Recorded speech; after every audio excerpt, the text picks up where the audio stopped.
Bueno, ha llegado el momento en este curso de filosofía de introducirnos en la parte culminante, suprema del saber filosófico, que es la filosofía primera,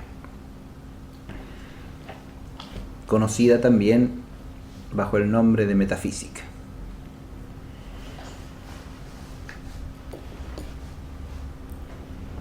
Hago esta apreciación que puede considerarse quizá excesivamente solemne porque me parece adecuada al comienzo de lo que es,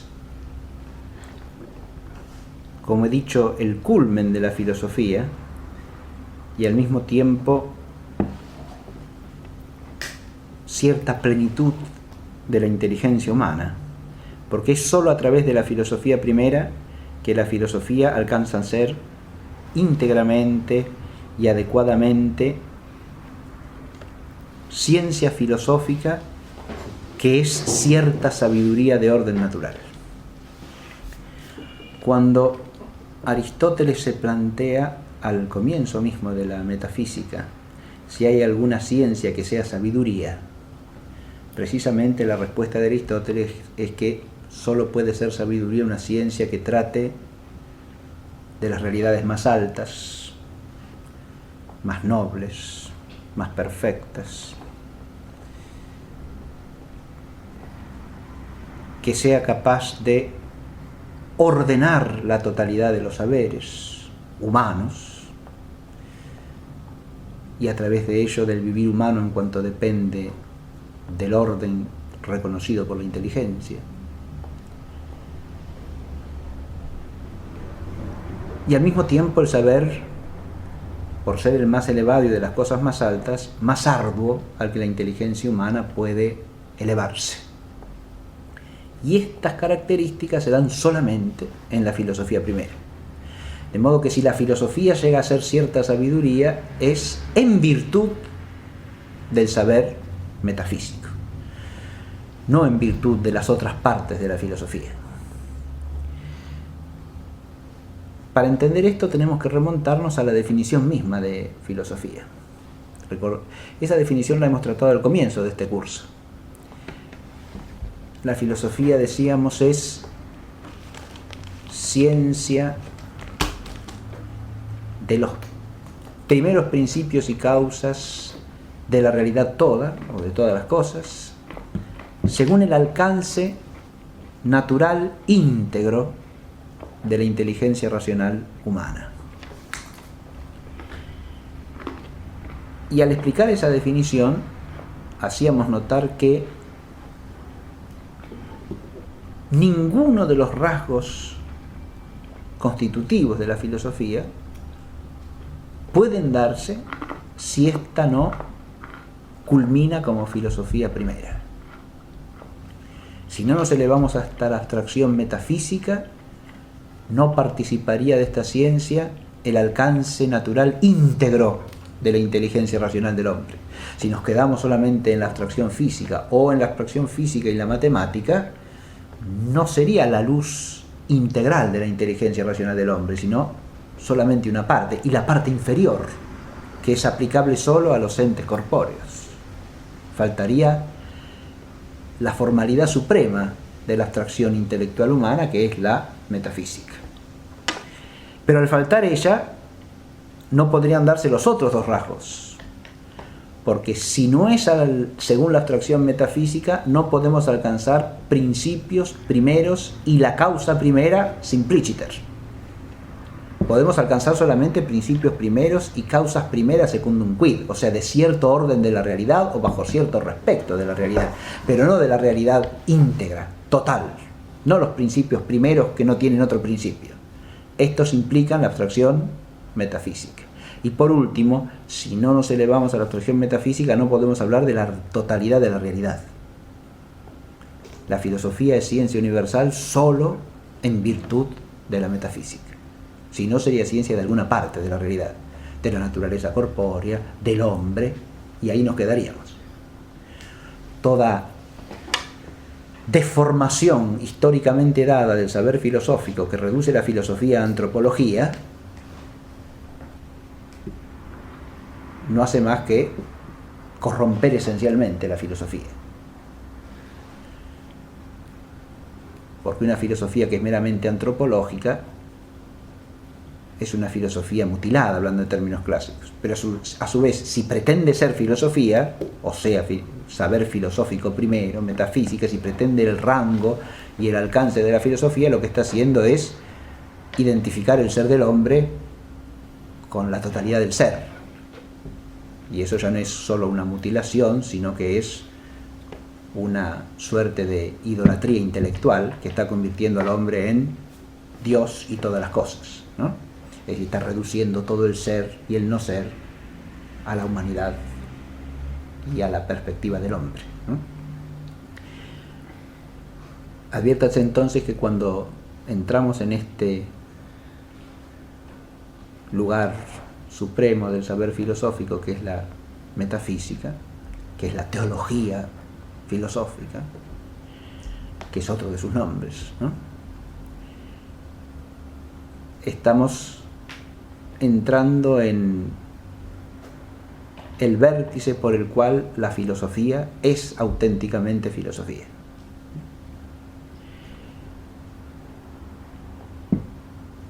Posteriormente dedicaremos una clase precisamente a afrontar todas las tesituras antimetafísicas que se han dado a lo largo de la historia. Pero hay que iniciarse afirmando la verdad. Vamos a proceder entonces en esta primera clase introductoriamente a presentar una noción de metafísica y una noción de la problemática de la metafísica. La filosofía metafísica o filosofía primera o filosofía del ente, ciencia del ente o ciencia teológica, ahí he mencionado los tres nombres aristotélicos, ¿sí? Filosofía o ciencia primera, ciencia del ente y ciencia teológica o teología, sin más. Suele definirse clásicamente como la ciencia del ente en cuanto que es. Esta concisa fórmula nos pone ante algo con lo que nos vamos a encontrar permanentemente en el saber metafísico. Como se trata aquí de los principios primeros, y eso ya aparece en la misma definición con la razón de ente, ¿no? La definición de metafísica, digo. No tenemos propiamente nociones anteriores a las que recurrir para definir. Aristóteles dice que los conceptos primitivos en rigor no se definen, ¿no? Y ese rigor es estrictísimo cuando se trata de los conceptos primeros sin más, como es el caso de la razón de ente, ¿no? De modo que acá se trata de ubicar a la inteligencia en una dimensión en la cual o se da la captación de la cosa o no se da. Hay cierta intuición necesaria aquí. Y cuando hablo de intuición no hablo de una intuición ajena a la conceptualidad, sino de una intuición conceptual, mediada por conceptos, pero que supone una mirada directa de la inteligencia sobre la cosa. De manera que no se puede recurrir a la mediación de nociones que sean anteriores. Digo que esto es algo con lo que nos vamos a encontrar casi constantemente en la metafísica.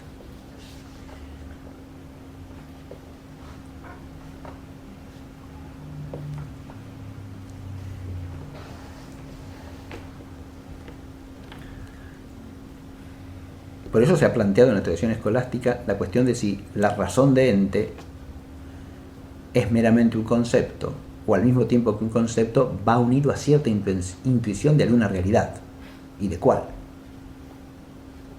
Pero esa problemática la vamos a dejar para la segunda clase. Hoy simplemente voy a tratar de esclarecer esa fórmula de la filosofía primera definida como ciencia del ente en cuanto ente.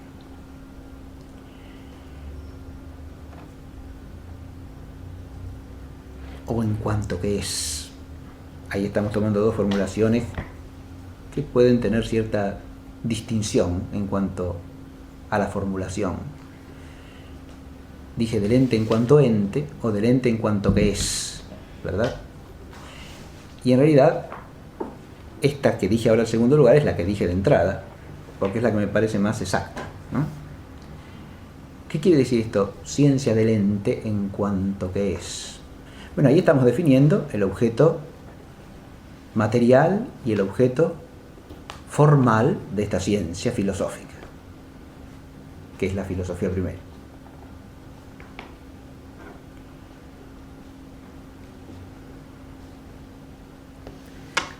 Cuando decimos el ente, estamos diciendo el objeto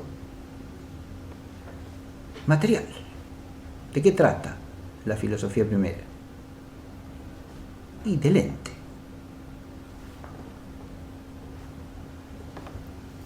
¿Hay que decir del ente o hay que decir de los entes?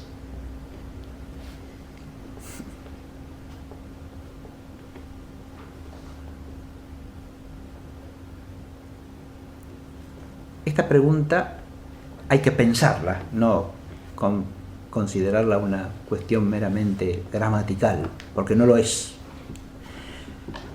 Adviértase que si yo digo de los entes, me veo inmediatamente remitido a la realidad, ¿no? Cuando hablo de los entes, hablo de todas las cosas que son. Y ese plural remite a nuestra inteligencia, precisamente porque es plural, a la diversidad de entes del mundo, ¿no? A la totalidad de las realidades con que nos encontramos. Y esa es una ventaja de decir los entes. ¿Por qué es una ventaja? Porque si digo el ente, parece que estoy hablando de una mera abstracción. El ente, así en singular, ¿qué es? Trato del ente. ¿De qué ente? Y del ente. Pero entonces, si no es un ente determinado, o una pluralidad de entes, cada uno con su determinación, parece que es una mera razón o concepto. Y una ciencia no puede tener por objeto material un concepto. Evidentemente, ¿no? Y no es eso lo que significa la fórmula clásica. El ente está ahí por lo ente, es decir, lo que es.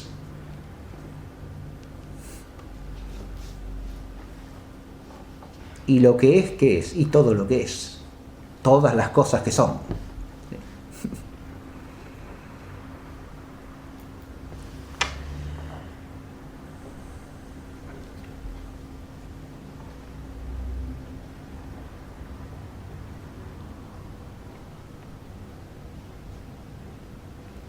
Si uno dice todas las cosas que son, todas las realidades que son,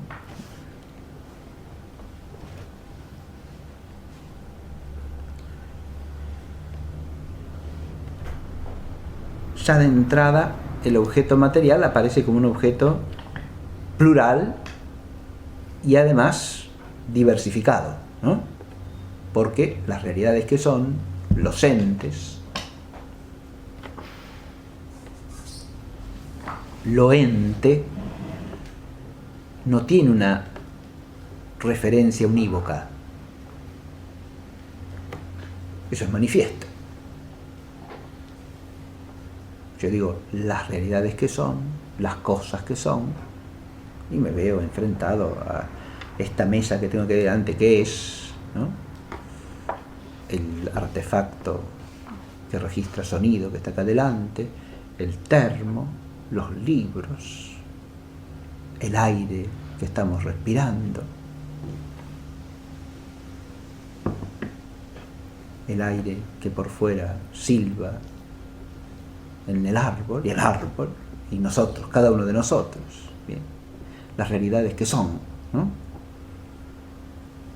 Pero también es el color de la mesa, el color de las hojas del árbol,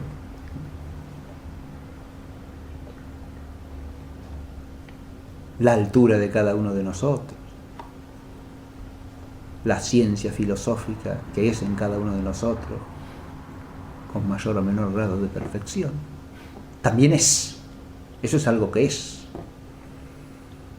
El hecho de estar respirando cada uno de nosotros también es. Todo lo que es. La metafísica trata de todas las cosas que son. Muy bien.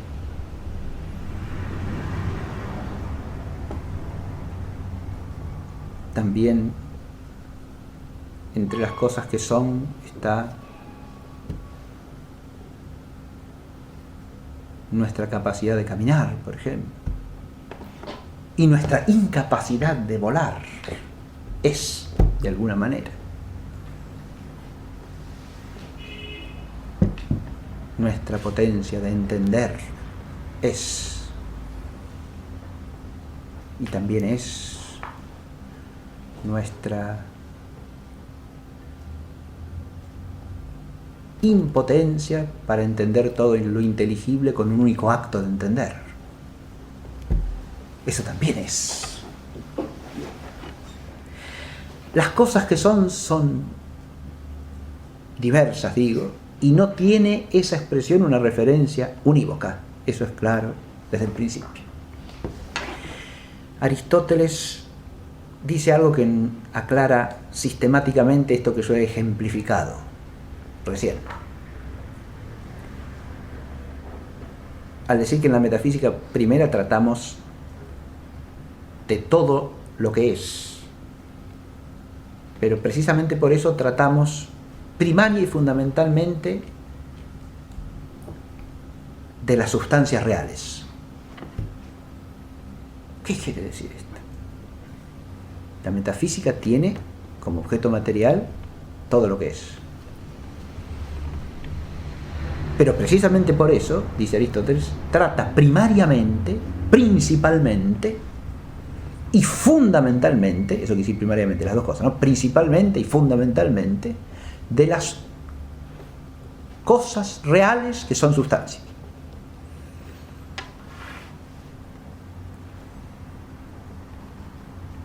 ¿Por qué? Y la declaración de esto es muy sencilla.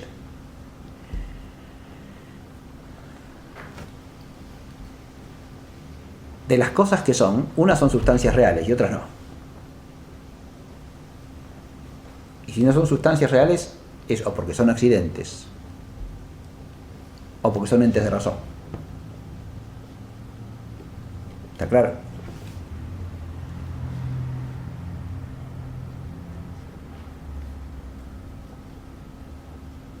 Un ente de razón, sea pensado a modo de sustancia o a modo de accidente, no es real.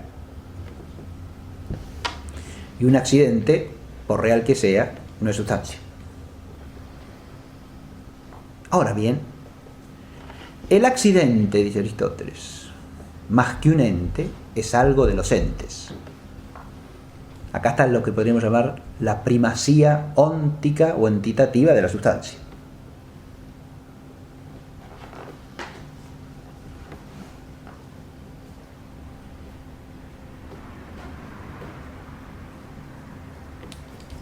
Parece claro que el accidente es, y obviamente es.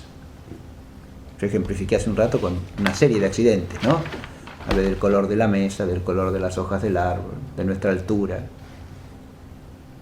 de la ciencia filosófica en nosotros, de la potencia de caminar, etc. Pero difícilmente en el lenguaje corriente de esas cosas se diga que son entes. Es decir, difícilmente se la sustantive, precisamente ¿por qué? Y porque son accidentes. También es cierto que los lenguajes usuales, el lenguaje corriente, a veces sustantiva cosas que son accidentes, ¿no? Hablamos de la filosofía, de la justicia, cuando en el hombre el ser filósofo o el ser justo son entitativamente accidentes, ciertamente. Pero acá lo que hay que percibir es que el ser que es accidente, el ente accidental, como dice Aristóteles, no es el ente primario. Y no es primario ¿por qué? Y porque es en cuanto que inhiere. Y si es en cuanto que inhiere, su ser es un ser dependiente. ¿De qué? Del sujeto en el que inhiere. Y aquí está la primacía de la sustancia, ¿no? Su principalidad y su fundamentalidad a la vez. Principalidad, ¿por qué?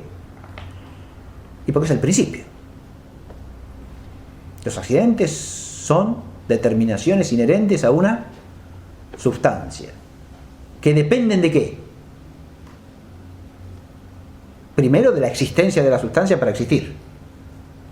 Y segundo, de la esencia de la sustancia para ser lo que son.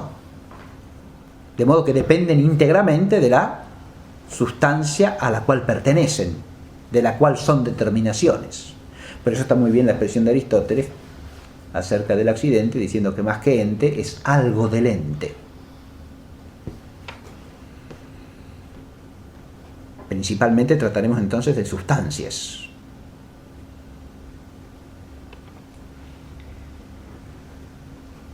Y si no es ni una sustancia ni un accidente real, ¿qué es el ente? Y es un ente de razón. Y el ente de razón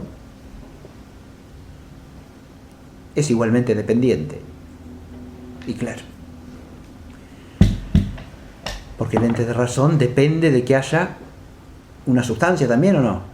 Y claro, si el ente de razón es aquello que solo existe en cuanto que es pensado, depende de que haya una sustancia capaz de pensar, capaz de entender.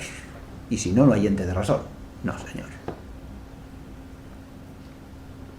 De modo que tiene dependencia también de que exista cierta sustancia, no cualquier sustancia, sino aquella sustancia que puede ser su fundamento existencial, ¿no? Y esencial también, porque el ente de razón, para ser un ente de razón, tiene que ser el pensamiento de algo determinado y de algo posible, porque si no, no sería pensamiento alguno, ¿no? De modo tal que echa sus raíces en la inteligencia y en la inteligencia de la realidad y las determinaciones reales que posibilitan pensarlo. El ente de razón depende doblemente. Depende de una sustancia que sea capaz de pensarlo y depende de las determinaciones captadas por esa sustancia como inteligente, que son el fundamento del ente de razón. Yo he puesto como ejemplo de entes de razón cierta carencia y cierta privación al hablar hace un momento, ¿no? He hablado de nuestra, por ejemplo, impotencia para volar, ¿no?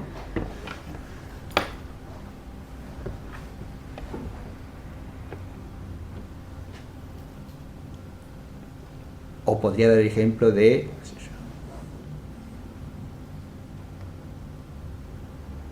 mi impotencia para ver claramente sin anteojos. ¿Está claro? Entonces, esos ejemplos son o de una carencia o de una privación, y ahí vemos la doble dependencia del ente de razón, ¿no? No existe en sí mismo como una realidad.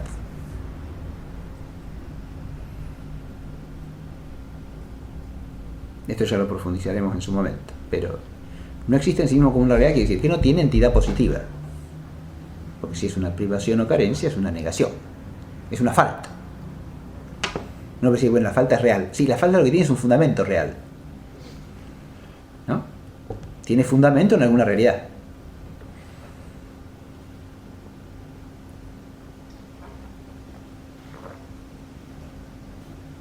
Pero su carácter de falta No es otra cosa que una comparación que hace la inteligencia entre la presencia de cierta determinación y su ausencia.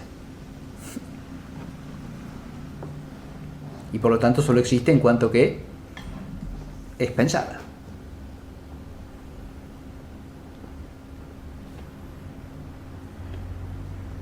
Por eso se dice muy bien que ninguna carencia o privación se pueden entender si uno no tiene la inteligencia de la cosa de la cual se da la falta.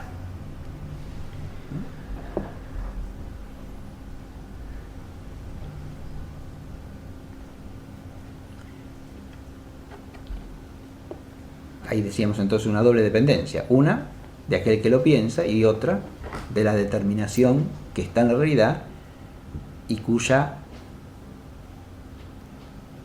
falta en este caso es pensada, ¿no?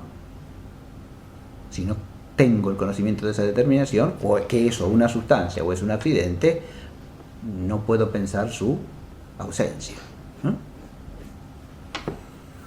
En el caso de un ente de razón ficcional que surja por combinación arbitraria de determinaciones, ¿no?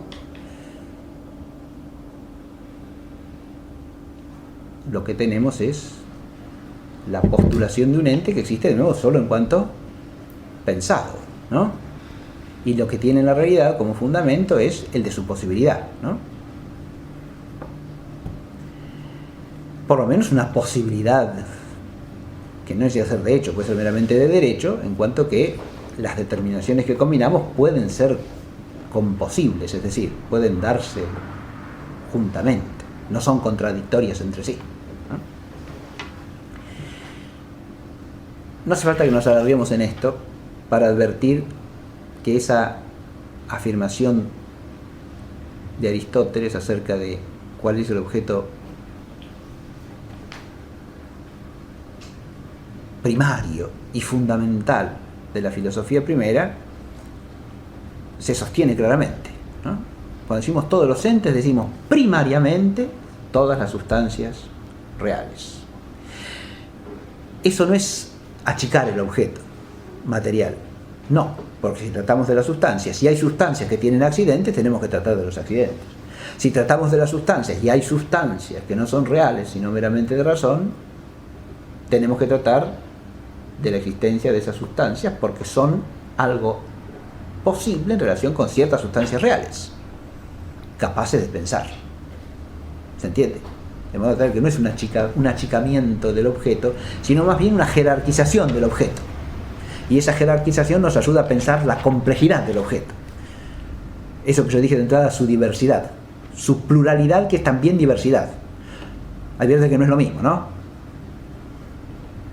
Se puede tener una pluralidad de cosas que son homogéneas entitativamente entre sí, ¿verdad?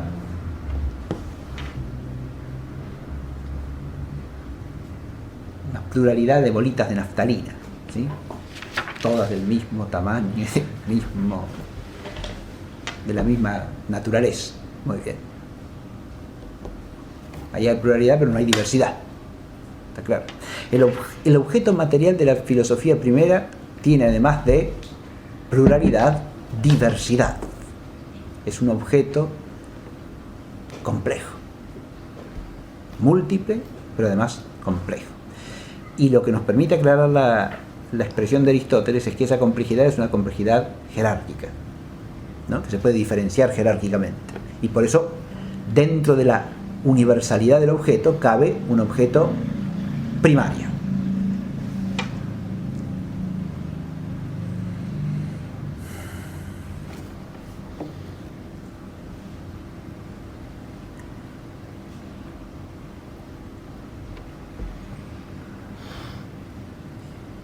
Vuelvo al asunto de si al objeto material lo llamamos los entes, o lo ente, o el ente, ¿no?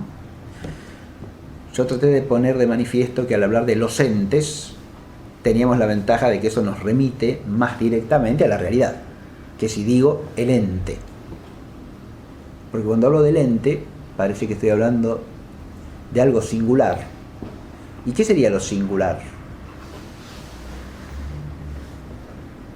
Acá, si yo digo el ente, hay un único ente del que trata.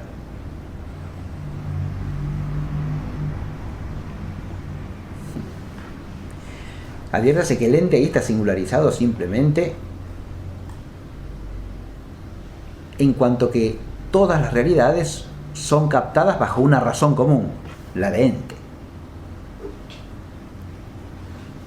Es como si dijese que la filosofía natural trata del cuerpo, ¿no? O de la corporeidad como abstracto, lo cual sería peor todavía. No trata de la corporeidad, trata de los entes corpóreos, ¿no? De los entes físicos. Ahora, si yo digo el ente, insisto, se puede plantear la dificultad de pensar que la disciplina versa sobre un concepto, ¿no? Porque si hay algo uno a lo que se pueden remitir todos los entes, por diversos que sean entre sí, ese algo uno que es, ¿qué son? Y por eso, para remitirnos a que lo que los unifica es el hecho de ser, que son, entonces los nombramos en singular, lo ente o el ente. La expresión lo ente es mejor que el ente en cuanto que lo ente, si yo lo tengo que explicar, según lo que suena en castellano, me remite a cualquier cosa que sea, ¿no? En cambio el ente, al tener un artículo singularizador o personalizador, parece remitirme a algo determinado, ¿no?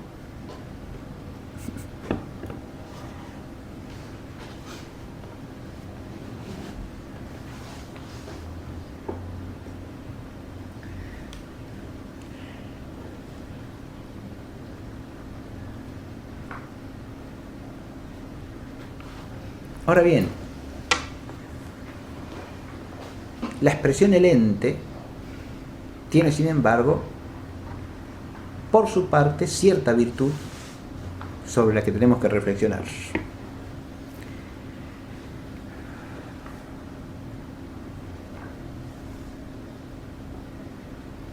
Porque si bien no puede remitirme a cierto ente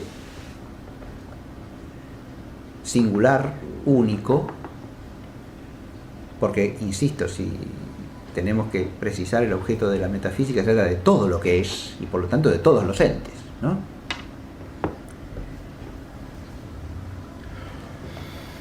Sean estos de la naturaleza que sean. El ente tiene potencialmente la virtud de referirnos a un ente por excelencia o por antonomasia.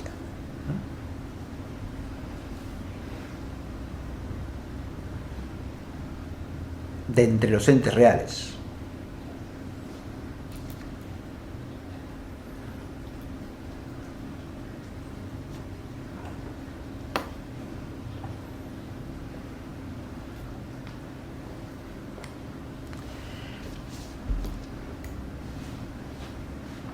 Y esto apunta hacia otro aspecto de la ciencia metafísica.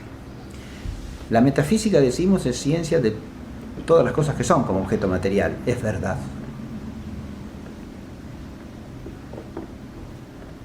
Ya hemos dicho que entre las cosas que son hay una cierta jerarquía, ¿no?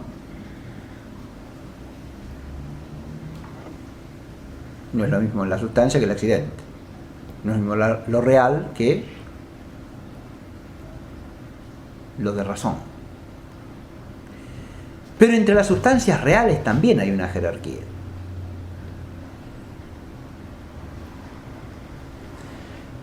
Y precisamente desde el punto de vista del ente. ¿Qué quiero decir con esto?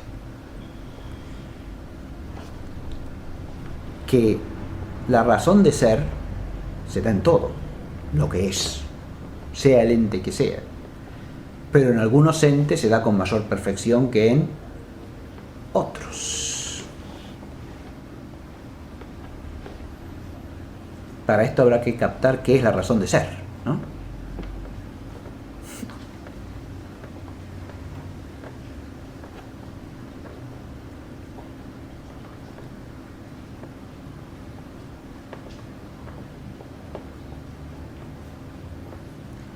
Pero es claro que si hay sustancia real que es dependiente y otra que es independiente respecto de esa, habrá una jerarquía óntica, ¿no? Porque una tendrá el ser de manera más perfecta que la otra.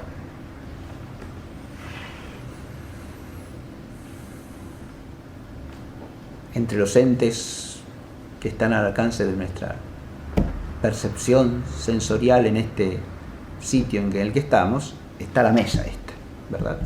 A la que estamos sentados. Y estamos nosotros. Pero entre nosotros y la mesa, desde el punto de vista del ser precisamente, hay una jerarquía. Porque el ser de la mesa en cuanto a artificio depende del nuestro. Hay una dependencia óntica. La mesa como mesa existe porque la hacemos existir los hombres. Como artefacto es un producto del arte humano, y sin arte humano no puede haber artefacto, ni la mesa, ni el grabador, ni el termo, ni la bombillita del mate. Son todos entes que dependen en su ser de otros entes. Hay una jerarquía desde el punto de vista del ser.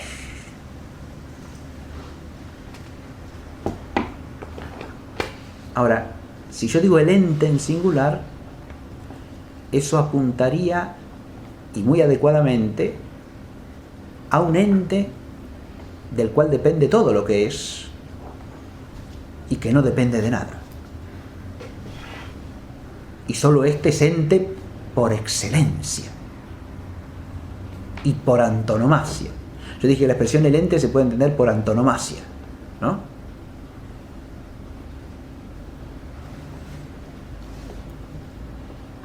Y en la pluralidad de referentes del ente, según las jerarquías entitativas, uno puede ir subiendo y encontrando ciertas antonomasias parciales, ¿no? Pero hay una única antonomasia suprema, que es la de Dios en relación con todas las otras cosas que son.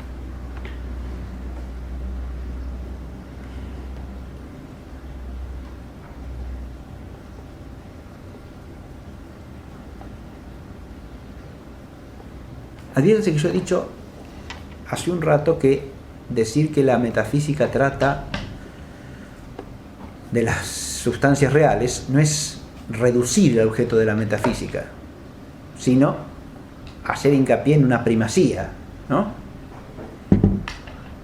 En la cual están contenidas las otras referencias objetivas del objeto material. Lo mismo pasa si decimos que la metafísica trata de Dios. No reducimos el objeto material, porque si trata de Dios como causa, trata de todo lo causado por Dios, ¿verdad? De manera tal que si trata de Dios como ente por excelencia, trata de todo aquello que es ente por participación del ente que es en sentido pleno y perfecto. No queda reducido el objeto material, se advierte esto, sino que queda incluido pero por referencia a lo supremo.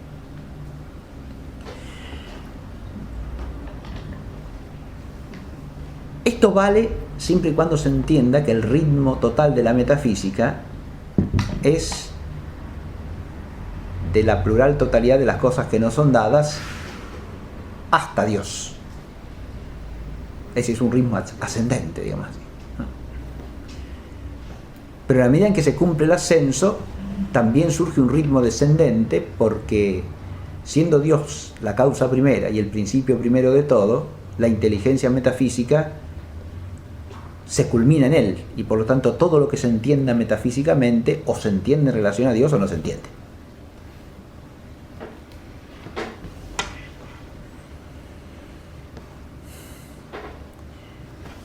Con esto ya estamos tocando implícitamente los tres nombres aristotélicos o clásicos de la disciplina, ¿verdad? Es ciencia del ente, o de los entes todos, o de lo ente perfecto. Ese es su objeto material inicial. ¿De qué tratamos en toda la metafísica? Y de todo lo que es.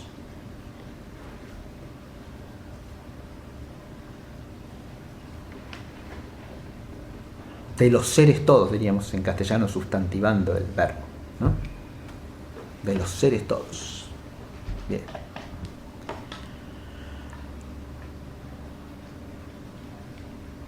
Pero como entre los seres hay cierta jerarquía, supremamente trataremos de lo que es más perfectamente, ¿no? Y si hay una jerarquía suprema en el orden del ser, eminentemente la metafísica tratará de ese ente, de aquel ente que es perfectísimamente. Y ese es solamente el ente divino, el ser divino. Y por lo tanto viene aquí el otro nombre, ciencia teológica o teología que le da Aristóteles, ¿no? La metafísica es ciencia teológica.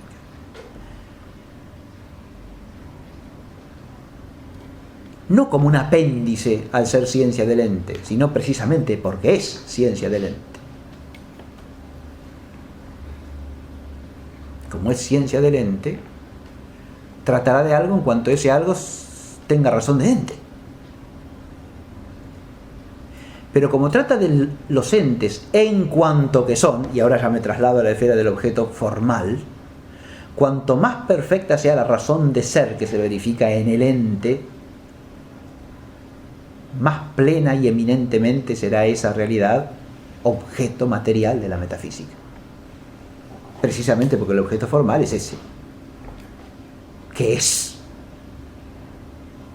Considera todo lo que es en cuanto que es. Todo ente en cuanto que es. Esto quiere decir bajo su razón de ser, por ser.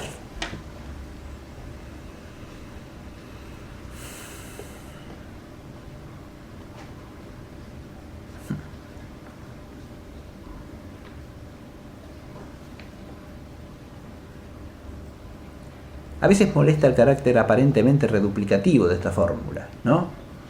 Si yo digo, sobre todo si decimos el ente en cuanto que ente, ¿no?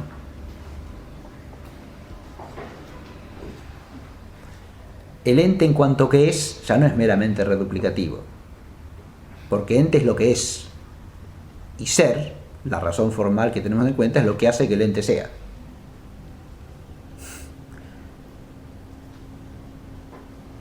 O sea que el ente se llame ente. ¿Por qué es ente? ¿Y por qué es?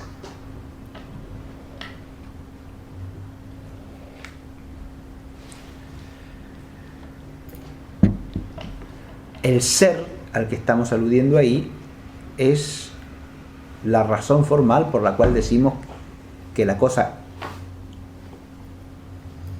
es. O dicho de otra manera, por la cual se la puede llamar ente, algo que es.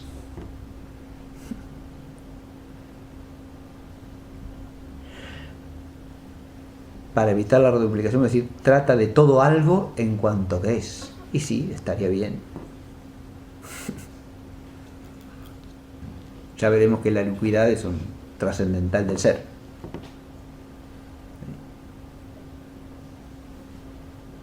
De toda realidad, en cuanto que es, también está bien. Y acentuamos el carácter real del objeto material, que es algo que hay que acentuar para mostrar el vínculo directo, profundo que hay entre la filosofía natural y la antropología y la filosofía primera, mientras que la matemática se pone en una línea de abstracción que solo indirectamente se refiere a lo real. Esto lo hemos visto hablar de los grados de abstracción brevemente, ¿no? Pero la ciencia matemática, como ya señalaba bien Aristóteles, trata de ciertas cosas, pero pensándolas del modo en que no son en la realidad. ¿Sí? Trata de lo que se piensa como separado, pero no se da separado en la fórmula aristotélica, ¿no? Es decir, trata de aspectos del ser material, pero pensándolos como separados de la materialidad, cuando en realidad no se dan separados de la materialidad. Eso implica una línea de abstracción cuya referencia a la realidad es indirecta. Esto no pasa en la metafísica.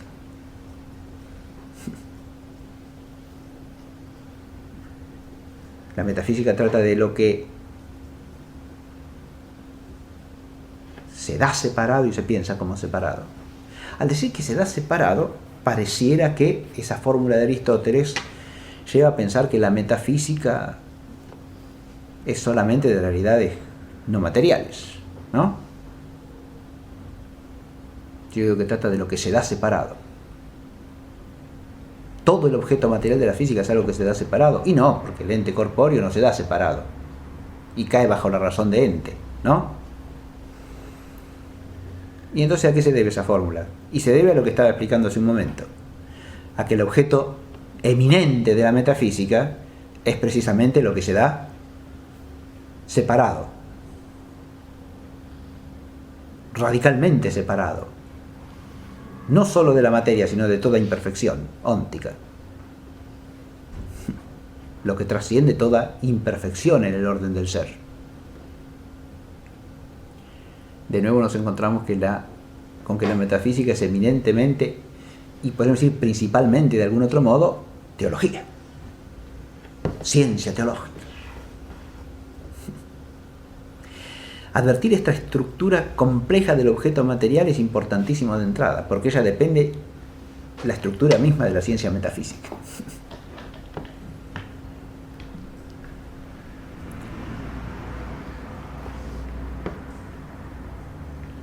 Esta estructura compleja queda unificada, insisto, por el objeto formal. Todos los entes reales, todos los entes, todo algo que es, en cuanto que es, o sea, bajo la razón de ser. Esa razón de ser unifica, pero al mismo tiempo establece una jerarquía y por lo tanto una referencia diferenciada, articulada, analógicamente. Acá nos vamos con otro tema al que le dedicaremos una clase entera. La razón de ser no es una razón unívoca, sino una razón analógica. Porque se dice de todo lo que es, ciertamente. Se dice propiamente de todo lo que es, sí señor. Pero no unívocamente. Digo que es la sustancia, digo que es el accidente. Unívocamente, en modo alguno. Porque el modo de ser de la sustancia y el modo de ser del accidente son radicalmente distintos. Y por lo tanto no se dicen entes de modo unívoco.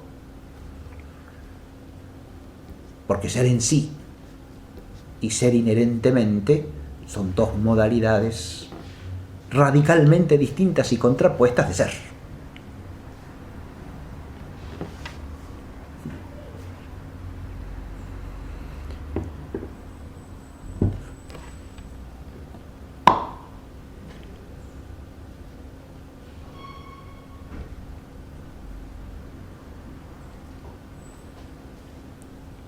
Una sola consideración más voy a agregar sobre el objeto formal. Cuando decimos que la metafísica trata del ente o de los entes en cuanto que son, o del ente en cuanto que es, esa fórmula donde el objeto formal aparece verbalmente mencionado es preferible a aquella en la cual aparece reduplicado el participio presente, sustantivado en castellano, ente, ¿no?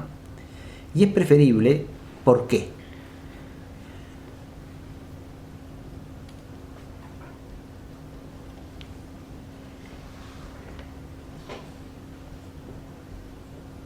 Porque de nuevo nos lleva a una perspectiva directamente realista. Cuando yo digo el ente en cuanto que es, al nombrar verbalmente el ser al que estoy aludiendo,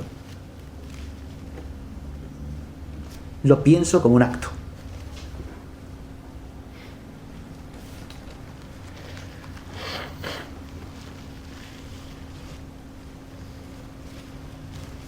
Y la actualidad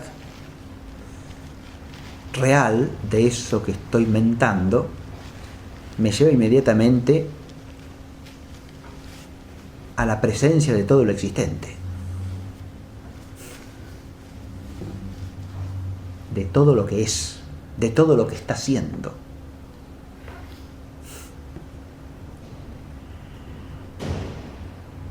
si me pone una perspectiva de realismo actual, diríamos, ¿no? O de actualidad real, que puede perderse de vista si uno reduplica el término ente. Si yo digo de los entes en cuanto entes, ¿no? Si uno piensa que es ente, está perfecto, es lo mismo. Son fórmulas equivalentes, estoy diciendo, ¿no?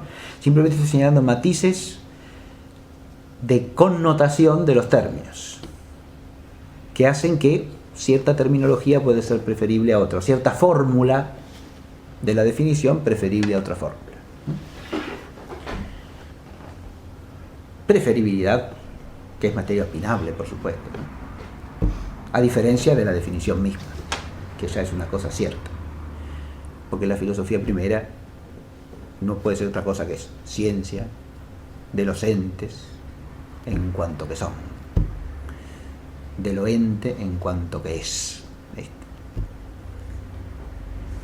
de todo algo real en cuanto que es.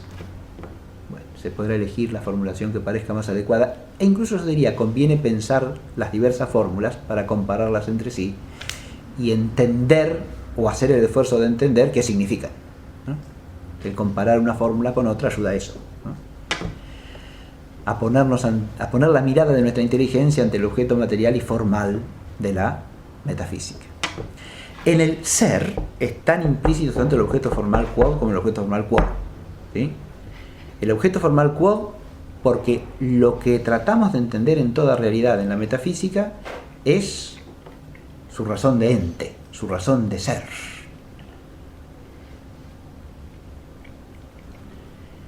Y el objeto formal quod porque es precisamente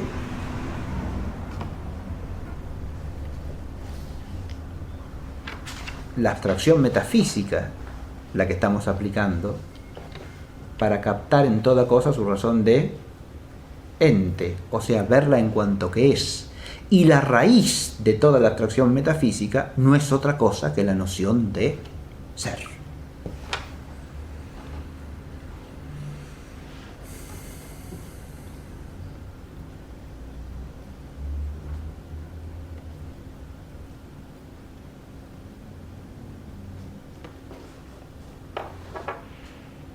Sobre esto sí hay que reflexionar, al menos brevemente, porque esta coincidencia de la razón formal que es entendida y la razón formal por la que se entiende tienen que ver con la naturaleza misma de la inteligencia.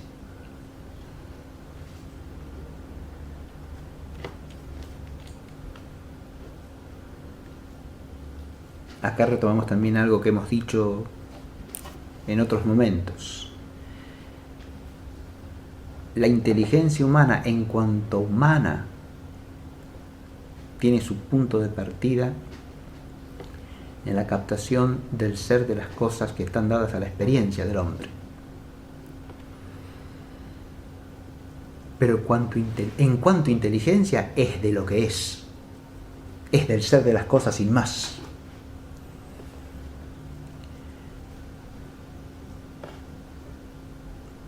La inteligencia, como toda potencia cognitiva, se determina objetivamente, es decir, queda determinada intencionalmente por el objeto.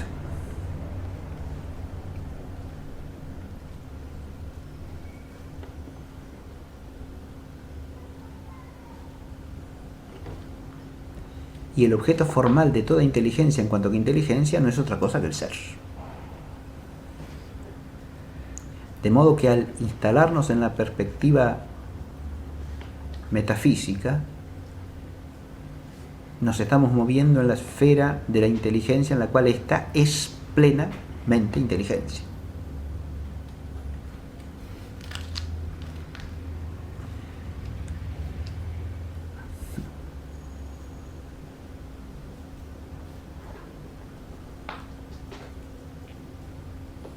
Podríamos formular esto de diversas maneras, pero para decirlo de algún modo,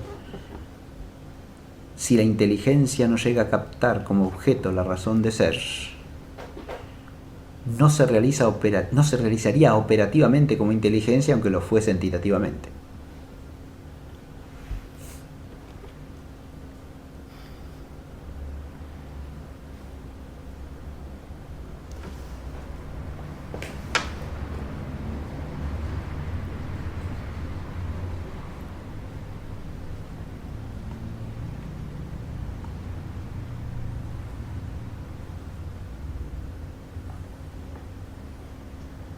Esto tiene como contrapartida que una inteligencia que antinaturalmente queda sumergida en objetos no plenamente inteligibles, o sea, en objetos de grados inferiores de abstracción,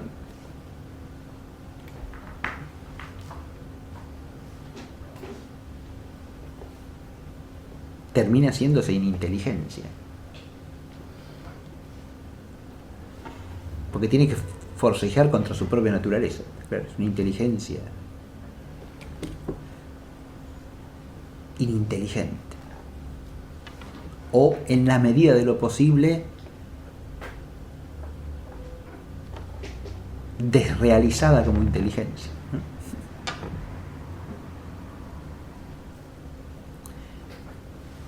Con esto queda dicha también la relevancia o la importancia humanística de la ciencia metafísica, que hace a la perfección de la inteligencia como inteligencia, ¿no?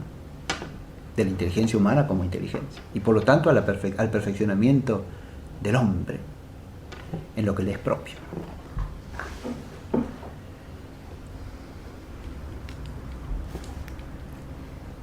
Para terminar esta primera clase, que no es más que una visita a la antesala de la metafísica, ¿sí? Ni siquiera eso, diría yo. Estamos en la escalinata de acceso. Quería hacer una breve presentación de la temática de la metafísica, o si se quiere también de las partes de la metafísica, que luego veremos qué tipos de partes son, hasta qué punto son partes, etc., ¿no? Pero, en primer lugar, la metafísica como ciencia del ente en cuanto que es, podríamos estructurarla en tres grandes líneas de fuerza que convergen todas en lo que sería el vértice y eje central de toda la inteligencia metafísica. Y con esto estoy aludiendo a una cuádruple problemática que articula el todo de la ciencia del ente en cuanto ente. Hay tres grandes líneas de fuerza, dije. Una, la que tiene que ver con los distintos tipos de ente, o lo que suele llamarse también más formalmente las distinciones entitativas, ¿no?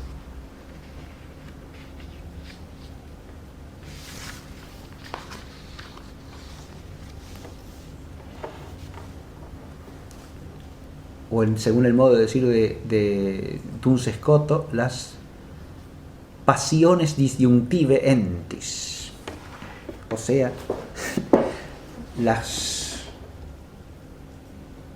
los que podemos llamar atributos disyuntivos del ente, ¿no? O es sustancia o es accidente, o es en sí o es en otro, ¿no? O es acto o es potencia, o es esencia o es existencia. Si tenemos disyuntivas, ¿verdad?, que afectan al ente. Digo ente bajo este respecto o bajo este otro. Es una primera temática fundamental que ha desarrollado la metafísica siempre, ¿no? Y es capital, ¿por qué? Y por la diversidad de los entes. Entonces hay distinciones en el ente. Todo lo que se llama ente porque es. Pero al haber diversos modos de ser, hay distinciones fundamentales que hay que entender en la metafísica.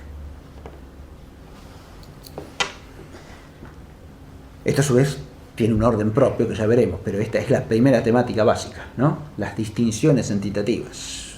Una segunda temática fundamental tiene que ver con lo que podríamos llamar las causas del ser. Es decir,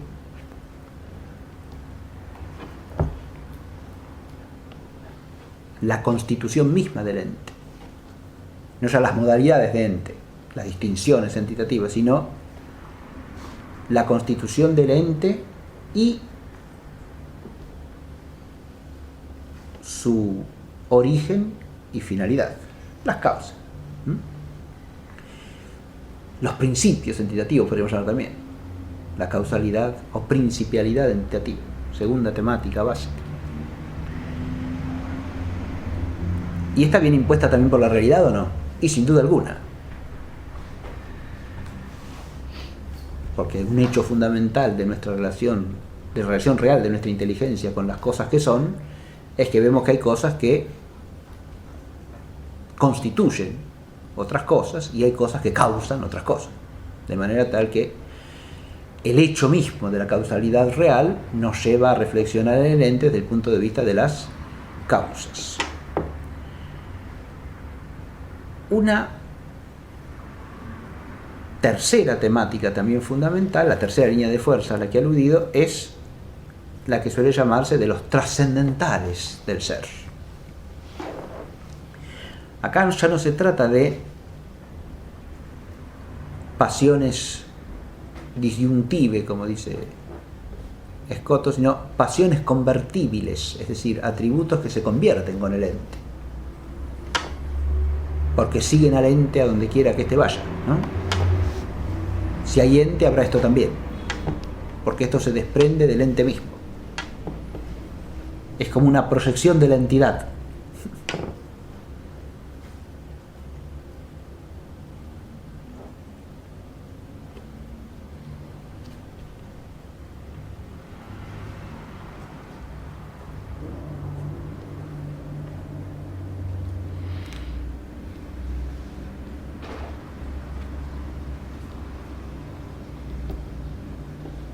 De nuevo, esto es una problemática que nos impone la realidad misma, ¿no? Cuando hablamos del ente o de un ente real, es indubitable que hablamos de un ente, ¿no?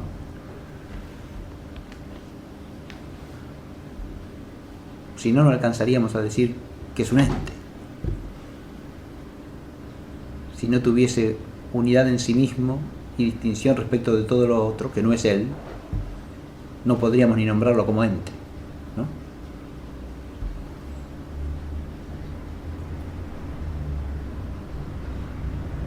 Y esto al mismo tiempo nos salta a la vista por la existencia de una composición, de una pluralidad, de una complejidad en los entes que están al alcance de nuestra experiencia. Pero al mismo tiempo nos sale al encuentro esa unidad que sigue al ser, ¿no? Y en otro sentido también es claro cómo la verdad o la bondad de las cosas es también inseparable de lo que las cosas son. La inteligencia reconoce la verdad en relación con lo que las cosas son. Y la voluntad quiere el bien en relación con lo que las cosas son. Fíjense que tenemos... hago estas alusiones para que advierta cómo toda la problemática de la metafísica echa sus raíces en la realidad que nosotros experimentamos. De modo que cuando hablamos en términos metafísicos no hablamos de algo distinto de la realidad, no nos situamos en un plano de puras posibilidades, de mundos posibles pero que no existen, o quién sabe de qué clase de quimeras, ¿no? Sino al contrario, estamos tratando de la totalidad de la realidad tal como ella es y existe. Estas tres líneas de fuerza convergen en lo que es el vértice y el eje de toda la ciencia primera, que ¿cuál es? La temática del ser divino, es decir, la teología metafísica o filosófica.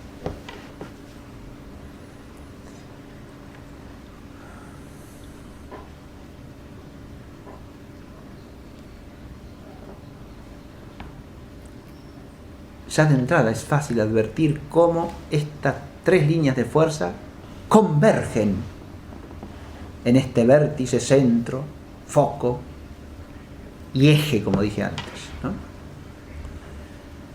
Porque cuando consideramos las razones distintivas del ente,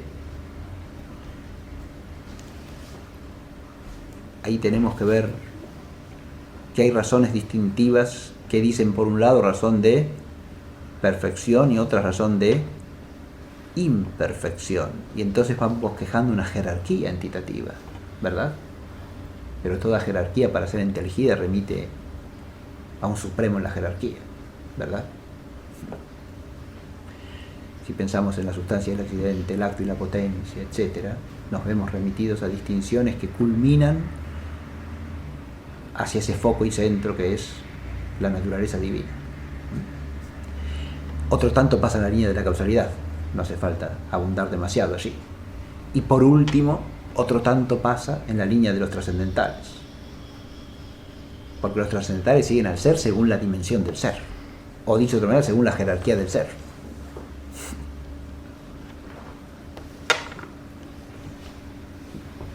En nosotros hay unidad entitativa, pero también hay pluralidad, ¿o no? Yo dije, esa unidad se destaca a pesar de la composición, por ejemplo, que hay en los entes que están al alcance de nuestra experiencia, ¿no?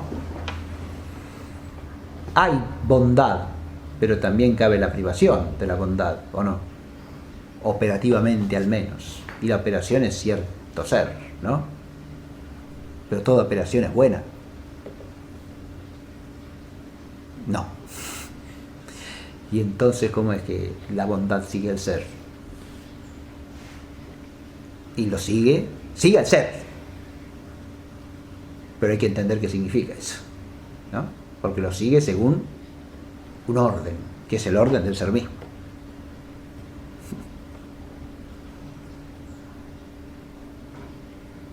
Porque la operación sigue al ser, ¿no? Y si no lo sigue, ya no tiene razón de ser, sino de no ser. Se desvía del ser y por lo tanto ya no tendrá razón de bien, ¿no? Ni de verdad óntica.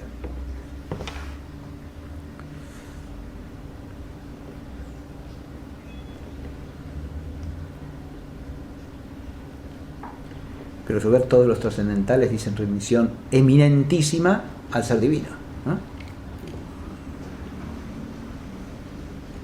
Que es la unidad real de todos los trascendentales en cuanto son en sí. Ya no es verdadero sino la verdad misma, ya no es bueno sino la bondad en sí, ya no es bello sino la belleza misma.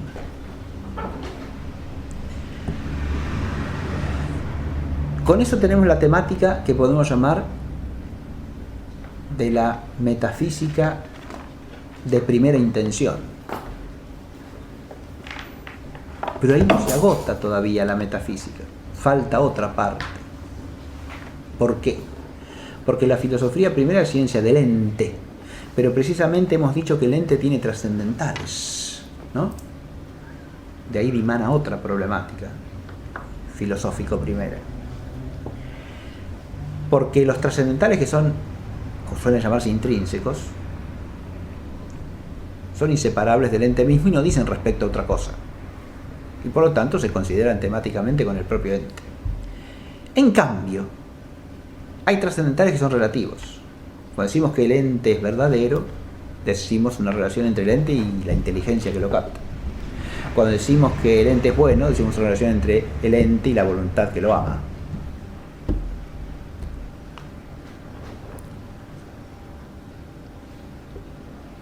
Y cuando decimos que es bello, estamos hablando de una relación al espíritu íntegro, cognoscente y amante, en cuanto que el ente aparece al mismo tiempo como lo real, lo verdadero y lo bueno, en unidad. Entonces hay como una especie de respecto del ente en cuanto que es al espíritu que contempla el ente o que ama al ente. ¿Está claro eso?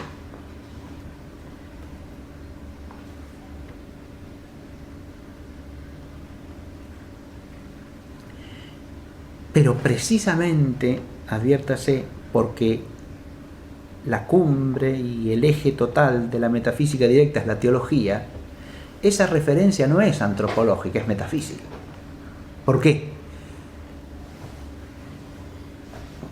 Porque el ente por excelencia es el mismo espíritu contemplante y amante.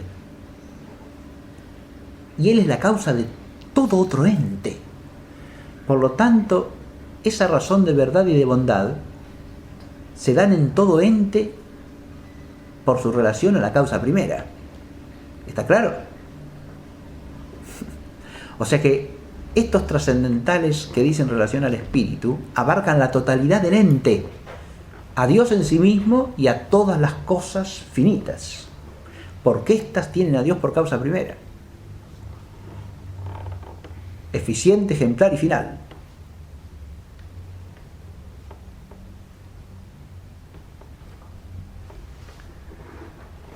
Y esta es el horizonte, digamos así, o la dimensión metafísica que tiene la problemática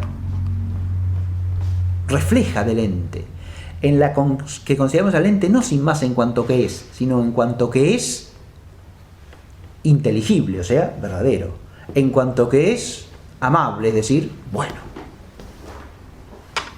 Y ahí tenemos toda una doctrina metafísica del ente en cuanto verdadero. Ahí se inscriben todas las formas de consideración metafísica del alcance de todo conocimiento, de toda inteligencia. ¿Se dan cuenta? Toda la teoría de la verdad, digamos, está ahí. Que es metafísica, no puede ser otra cosa. Y después la teoría de la bondad, ¿no? O la contemplación del bien, que también es una cuestión metafísica. Y finalmente, la teoría de la belleza, que también es una cuestión metafísica.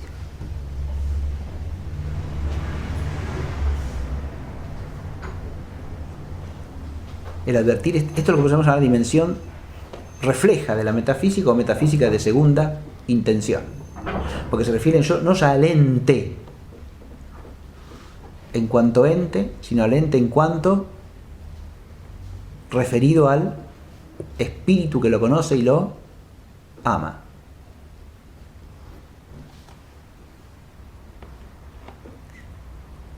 Pero insisto en que acá no es que estamos volviendo a la antropología, porque ese espíritu que conoce y ama lo que es eminentemente el espíritu divino. Y por eso esta perspectiva es estricta y rigurosamente metafísica, ¿no? El hombre es contemplante y amante por participación.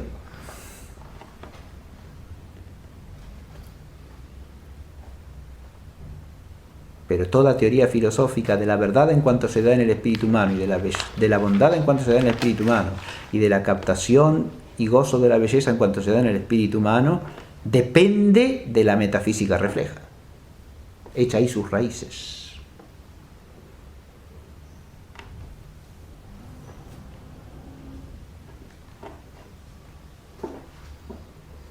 Con esto tenemos planteada la problemática de la metafísica y el itinerario que tenemos para recorrer de aquí en adelante.